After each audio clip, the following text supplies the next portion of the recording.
Hi guys, welcome back to the channel.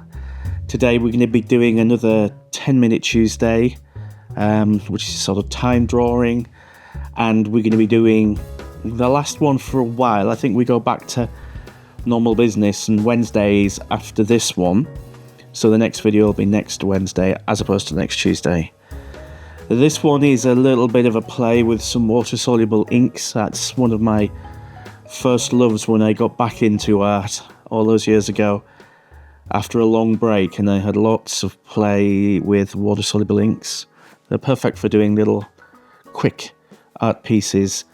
Now, ink is not like using watercolor. You'd think it is because it's a very similar, diluted water-based type of color, but it actually is quite different. There's a lot of serendipity involved with ink, and you have to be quite brave with it in a way. But it's so much fun. So I'm going to just go back to that little love of mine for ink artwork for this session. It's a really simple one. You can have a go at this if you've got any water-soluble ink. So again, I'm waffling. Let's crack on with the art. Okay, so this is going to be a bit different, this one. As you can see from the reference drawing, I am doing a simple scene of a couple walking in the park in the rain. I'm not necessarily going to talk about planning of this because I'm not really going to do anything fancy with it. I'm going to kind of replicate the sketch. But what's different with this one is how I'm going to draw it. I'm going to draw it with a dip pen. Now, I don't often draw with dip pens because I always make such a blooming mess with them. So let's set that timer for 10 minutes. Right. So what I'm going to do is I'm going to start at the feet and work up and hopefully not go too far, if you know what I mean. Now, dip pens give you a very uneven sort of line. You can really exaggerate that line for effect, but they give you quite an uneven line, and I tend to I'm not that good with them, and I don't use them that often, so they're not really my tool of choice.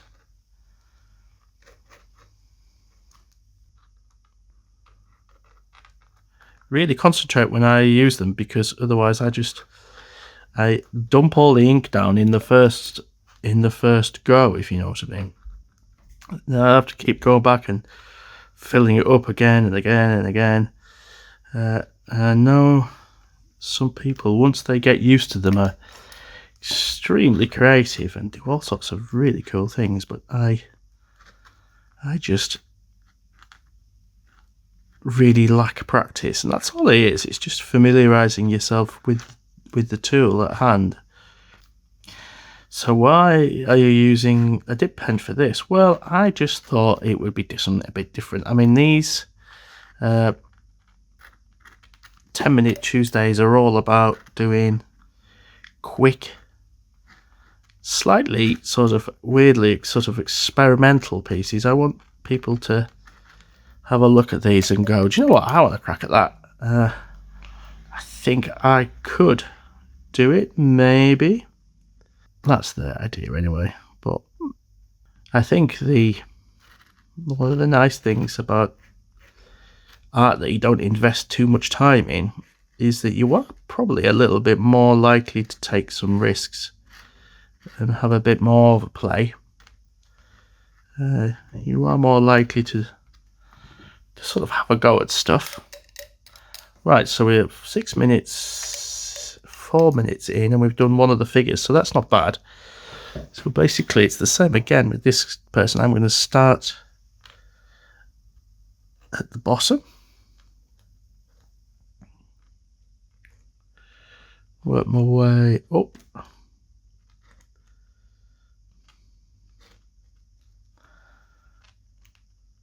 now these guys are going to be a tiny bit closer together than they are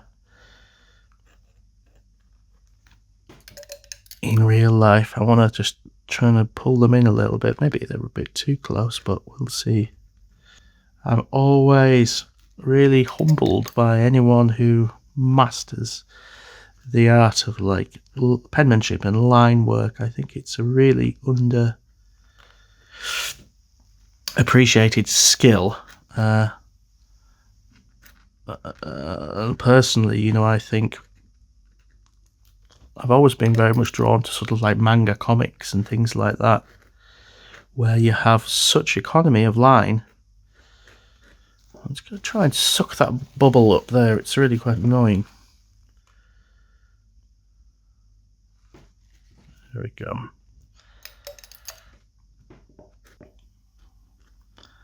So, because I'm not used to using these dip pens, I'm really having to concentrate. So I feel like even more than usual, I'm finding it quite hard to talk. And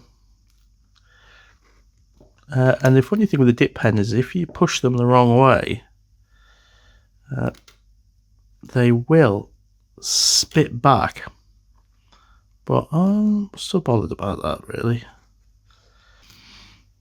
I really wanted this to be more looser lines, you know, more kind of free and loose. But one of the things with having to go back and start your can't continuously sort of create lines.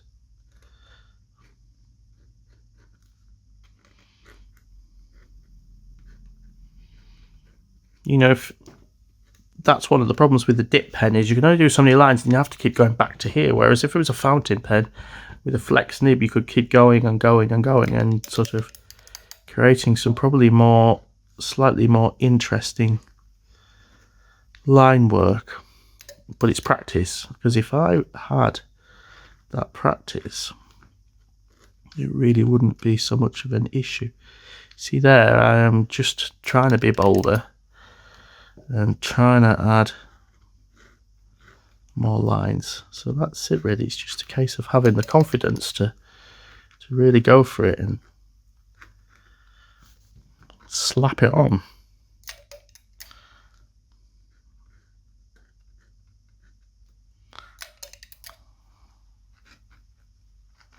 So I'm going to leave it at that. I quite like that. So just for the sake of my own sanity, I'm going to dry that now. Hair dry that, and then I'm going to do the rest. The rest of the process is super fast. So I want to talk a little bit about this ink. This ink is called Earl Grey, and it does all sorts of interesting things when it meets water. It splits up into sort of different colours, and it's quite an interesting ink. So what I'm going to do is I'm going to paint with it. Let's see how that goes. Now let's choose a simple brush, just something like that. And this is going to take literally a couple of minutes, so there's no need to even put the timer on. Okay, should we just go for it? Don't need any water down or anything? No, I'm just going to go for it. So here we go. So we're going to start at the top. I'm going to lean this back a little bit. How do you put that under it? There you go.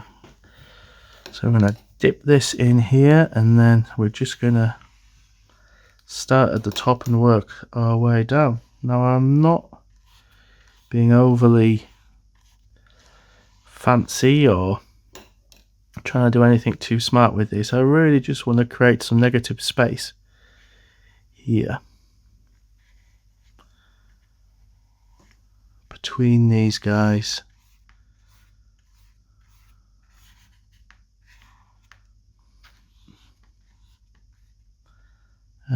We have some perspective in this path, sort of running down here like this.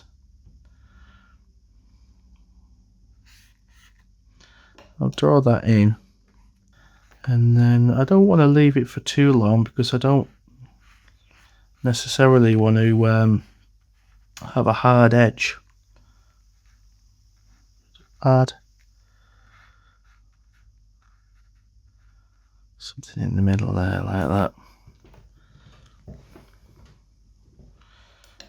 Okay, so I think that's quite nice like that.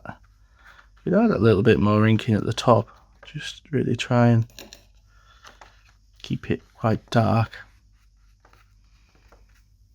Alright, so what I'm going to do is I'm going to dry that off, and we're going to go and add in some water. Okay, then what I'm going to do is I'm going to add in just some water here. And let that make its way down a little bit. There, I can pull some out if I need to. I can use the tissue and just pull some out of there if I want to create a bit more of a shadow area or something like that. There we go. Oh, that may add some interest.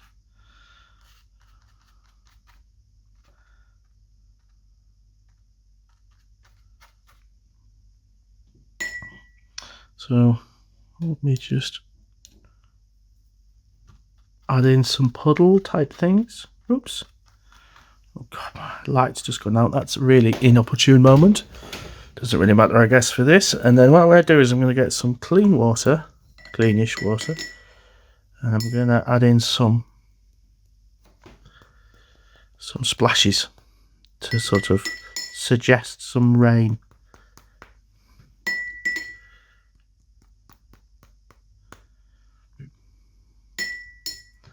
And oops, that was a bit of a big one.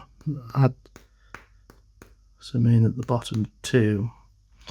And I think we'll leave that at that and let it just dry naturally, and we'll see what happens. I might add in a little bit more just in the sky.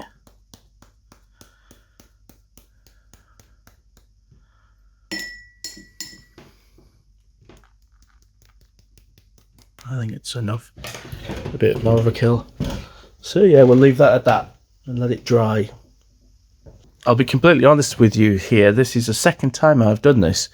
I did record it previously, but I forgot to press record, which was ridiculous of me. But what I did is I let the ink dry a little bit before I put the spatters on. And you get quite a different effect, actually. I'll show you.